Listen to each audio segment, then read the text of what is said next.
மறைந்த தலைவர், மக்கள் போராளி தோழர் நல்லக்கண்ணு ஐயா அவர்களுக்கு சிவவணக்கங்கள். பொதுவாக ஒரு தலைவருக்கு யார் அஞ்சலி செலுத்துவாங்கன்னா, அவர் எந்த ஒரு கட்சியில் பயணம் செய்தாரோ, எந்த ஒரு சித்தாந்தத்திற்கு தனது வாழ்நாள் முழுக்க உண்மையாக இருந்தாரோ, அந்த கட்சியோ இல்லை அந்த இயக்கமோ அஞ்சலி செலுத்தும். அதை நம்ம பார்த்துருக்கோம் பல காலமாக. காரணம், அந்த சித்தாந்தத்துக்கு அவர் உண்மையாக இருந்திருக்காரு, அந்த கட்சிக்கு ஒரு உண்மையாக பணிபுரிஞ்சிருக்காருங்கிறதுக்கான அங்கீகாரம். ஆனால் ஒரு தலைவரை அரசியல் உலகில் இருக்கிற அனைவரும், தமிழக அரசியல் உலகில் இருக்கிற அனைவரும் அங்கீகரிக்கிறாங்க. அரசியல் அறிவு பெற்ற தமிழ் மக்கள் அனைவரும் அங்கீகரிக்கிறாங்க. அது ஒரு பெரும் இழப்பாக ஐயா நல்லக்கண் அவர்களது இறப்பை பெரும் இழப்பாக கருதுறாங்க. அப்படின்னா அவர் ஒட்டுமொத்த தமிழ் மக்களுக்குமான தலைவர் என்பதற்கான அங்கீகாரமாக தான் நான் அதை பார்க்குறேன். அனைத்து கட்சியினரும், வலதுசாரி இடதுசாரிங்கிறது கட்சி வேதம் கடந்து அனைவரும் அவருக்காக அஞ்சலி செலுத்தினதை நம்ம பார்க்க முடிச்சு. காட்சி ஊடகங்கள் வாயிலாகவும் பத்திரிகைகள் வாயிலாகவும் படிக்கிறதுக்கான வாய்ப்பு கிடைச்சது. ஒரு தத்துவமும் இந்த சமுதாயத்திலிருந்து தான் உருவாகுது, வானத்திலிருந்துலாம் வரல. அந்த தத்துவத்தின் மூலமா சமுதாயத்தோட செயல்பாடுகள் இன்னும் சிறப்பாகுதுன்னு தான் நம்ம சொல்றோம். அது மார்க்சியமா இருக்கலாம், அம்பேத்கரியமா இருக்கலாம், பெரியாரியம், எந்த தத்துவம். இந்த மார்க்சிய தத்துவத்தின் ஒளிகொண்டு உழைக்கும் மக்களின் வாழ்க்கை மேம்பட,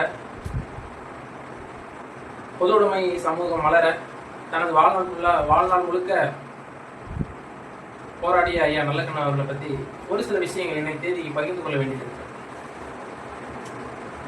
காரணம், அது அவர் இறப்போட அஞ்சலி செலுத்திட்டு போறதுங்கிறது அது ஒரு சடங்காக தான் நான் பார்க்குறேன். அதை தாண்டி அவரோட வரலாறு அடுத்த தலைமுறையினருக்கு நம்ம கொண்டு போக வேண்டிய இடத்துல இருக்கோம். இன்னைக்கு தலைவர்னா யாரு, போராட்டம்னா என்ன, எப்படி ஒரு தலைவர் உருவாகுறாங்க, எந்த களத்திலிருந்து உருவாகுறாங்க அப்படிங்கிறத நம்ம பார்க்க வேண்டிய இடத்துல இன்னைக்கு இருக்கோம். பள்ளி மாணவனா இருந்த காலத்தில் காங்கிரஸோட அந்த விடுதலை போராட்டங்களை தன்னை இணைத்துக் கொண்டு வைகுண்டம் பகுதிகளில் பெட்டர் மார்க்ஸ் லைட்டை, அப்பெல்லாம் பெரிய மின் வசதிகள்லாம் இல்லாத காலகட்டத்தில் பெட்டர் மார்க்ஸ் லைட்டை தனது தோளில் சுமந்து கொண்டு போயிருக்கார். பிரச்சார மேடைகள் அமைக்கிறதுக்காக பாடுபட்டிருக்கார்.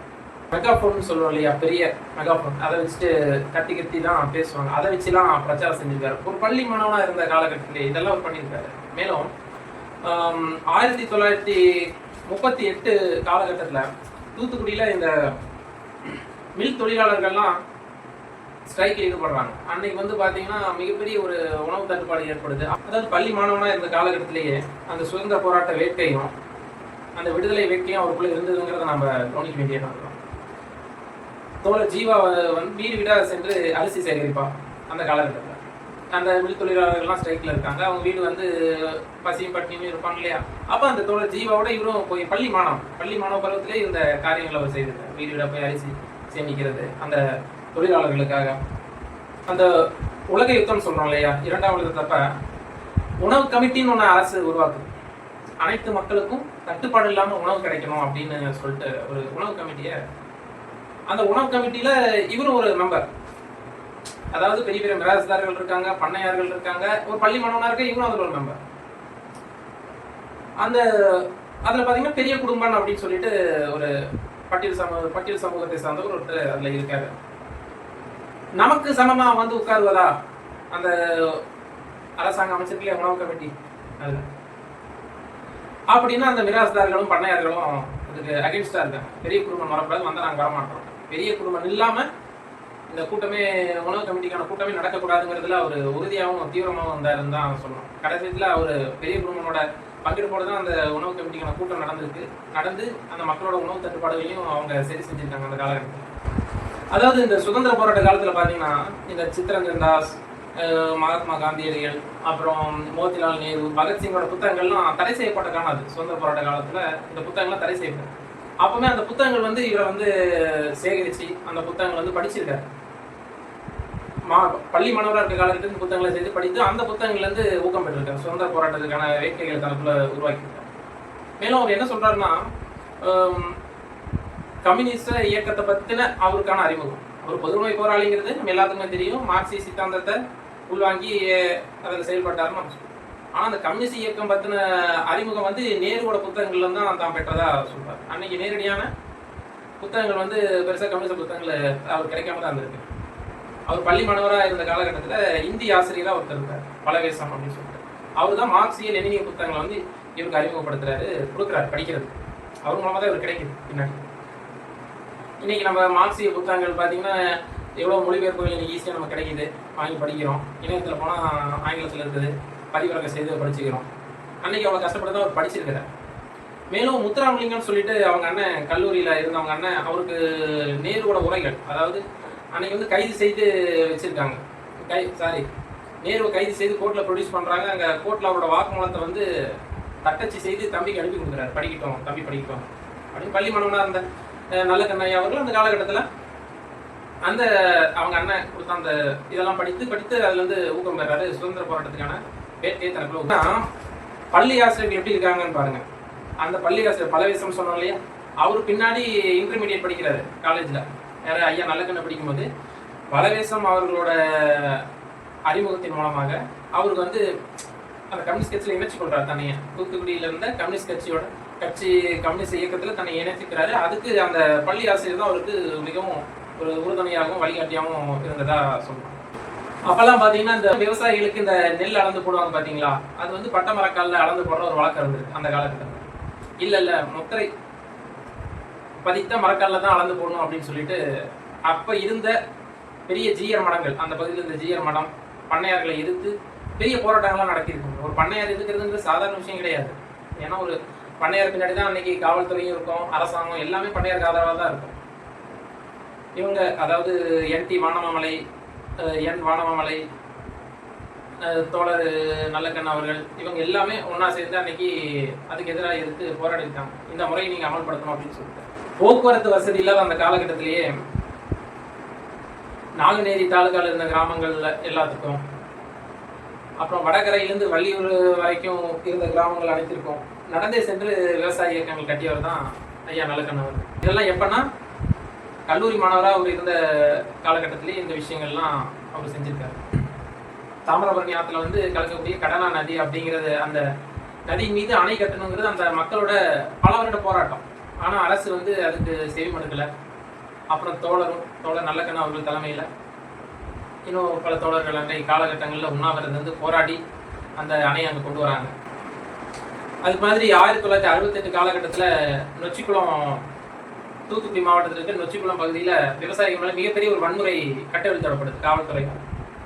ஒரு விவசாய பெண்மணியோட காதை அறுத்துறாங்க, ஒரு விவசாயியை கொலை பண்ணிடுறாங்க, ஒருத்தரோட கையை வெட்டிடுறாங்க. இதெல்லாம் யார் பண்றாங்கன்னா காவல்துறை பண்றாங்க. இதெல்லாம் அப்ப மிகப்பெரிய ஒரு உண்ணாவிரத போராட்டம் திரும்பவும் மேற்கொண்டு அதன் பின் தொழிற்சங்க தலைவர்கள் வந்து அறிஞர் அண்ணாவை போய் சந்திச்சு மிகப்பெரிய பேச்சுவார்த்தை நடத்தி அந்த காவல்துறையோட வன்கொடுமைகள் வந்து தடுத்து நிறுத்தப்பட்டது. பிற்காலங்களில் தமிழ்நாடு ஒடுக்கப்பட்டோர் வாழ்வுரிமை இயக்கத்தின் தலைவராகிறார். அதுக்கு பிறகு பார்த்தீங்கன்னா மிகப்பெரிய அளவில் ஒடுக்கப்பட்ட மக்களுக்காக அவர் பாடுபடுறார் ஐயா நல்லக்கண்ணா. 95 காலகட்டங்களில் மிகப்பெரிய அளவில் தென் மாவட்டங்களில் ஜாதி கலவரங்கள் நடந்த காலகட்டங்கள். அப்போ ஒவ்வொரு கிராமமாக பாத யாத்திரையாகவே சென்று சாதி கலவரங்களை தடுப்பதற்கு பெருமுயற்சிகள் ஐயா மேற்கொண்டார்னு சொல்லுவோம். மேலும் இந்த சாதி என்னும் தீ வந்து அவரது சொந்த மாமனாரையே கொண்டுடுது, இந்த சாதிய மோதல்கள்.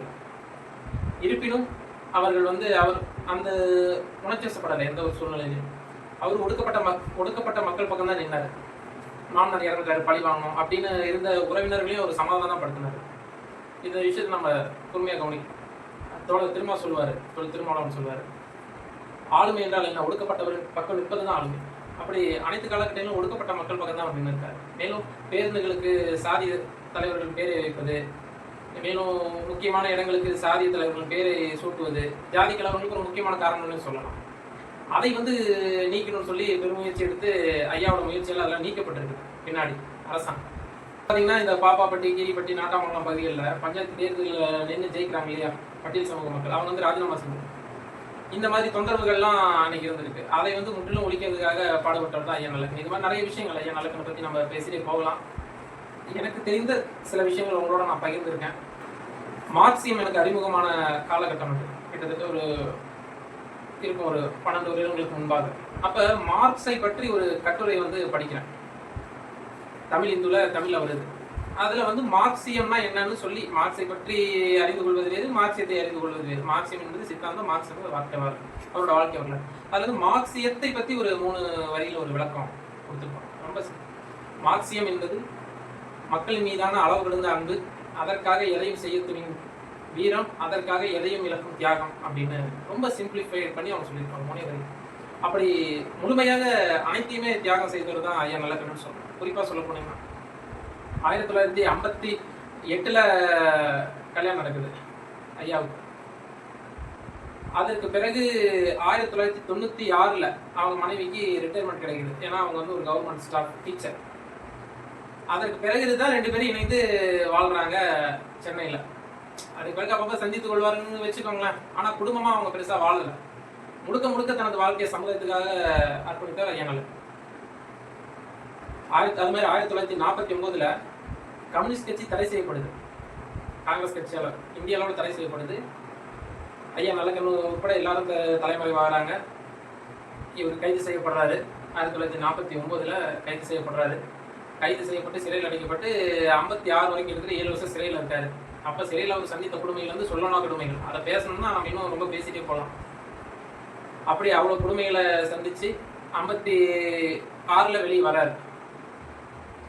அதற்கு பிறகும் தன்னை கம்யூனிஸ்ட் கட்சியில இன்னும் தீவிரமாக செயல்படுறாரு. தீவிரமாக முழு நேரமாக மக்களுக்காகவே வாழ்ந்து மறைந்து அந்த தியாகம்னா அவரோட தியாகங்களுக்கு நம்ம அளவே இல்லை. அவரோட தியாகத்துக்கு முதன்மை கட்சி சார்பாக வசூல் செய்யப்பட்டு கொடுக்கப்பட்ட பணம் மிகப்பெரிய தொகை, 1 கோடி ரூபாங்கிறது சாதாரண பணம் இல்லை. அதை திரும்ப கட்சிக்கே கொடுத்துட்டாரு.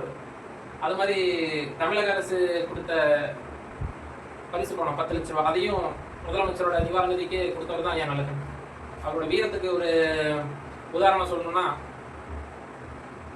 அவரை அரெஸ்ட் பண்ணி கொண்டு போறாங்க 1949 தடை செய்யப்பட்டிருக்கு. அவர்கிட்ட இருந்து எப்படியாவது உண்மை ரகசியங்களை வாங்கி ஆகணும். மற்ற இருக்கிற தோழர்களை பற்றி போலீஸ்காரங்க சொல்ல முடியாத அளவுக்கு அவரை கொடுமைப்படுத்துறாங்க. அவரோட மீசை முடி அனைத்தும் சிகரெட்டால பொசுக்கப்படுது, அந்த காவல் அதிகாரியோட சிகரெட்டால. அதன் பின் தன் வாழ்நாள் முழுக்க ஒரு மீசையை வச்சுக்கலாம். அவ்வளோ கொடுமையிலேயே அவர் தோழர்களை காட்டி கொடுக்காம அந்த கொள்கை பிடிப்போட உறுதியாக இருந்தார். பார்த்தீங்களா, இதுதான் வீரம், தியாகம், வீரம். இதுக்கு எல்லாத்துக்கும் அடிப்படையானது மக்களின் மீது, ஒடுக்கப்பட்ட மக்களின் மீது, உழைக்கும் மக்களின் மீது அவர் கொண்டு வந்த அன்பு. இன்னைக்கு இருக்கக்கூடிய காலத்தில் இளைஞர்கள் தங்களது தலைவர்களை திரையிலையும் கைபேசியிலையும் கண்டுபிடிச்சிடலாமான்னு பார்த்துட்டு இருக்காங்க. தலைவர்கள் அங்கே இல்லை, தலைவர்கள் களத்தில் இருக்காங்க, மக்களுக்காக போராடிட்டு இருக்காங்க, போராடி வாழ்ந்து இறந்துட்டு இருக்காங்க. அதில் ஒருத்தர் தான் ஐயா நல்லக்கண்ணு.